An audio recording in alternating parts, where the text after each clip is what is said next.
Hey there, welcome to the YouTube video.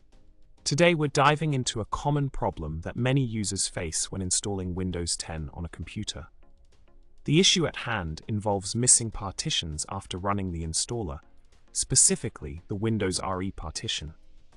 It can be quite frustrating when you expect to see certain partitions, but they're nowhere to be found. Let's explore this problem in detail. Now let's talk about the solution.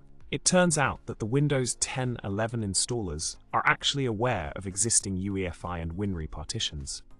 In most cases, you don't need a second partition, as one UEFI partition can manage multiple boot options.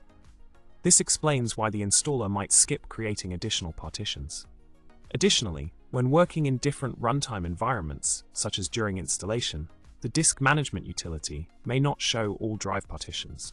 So, if you're missing a partition, it might already be there in another drive.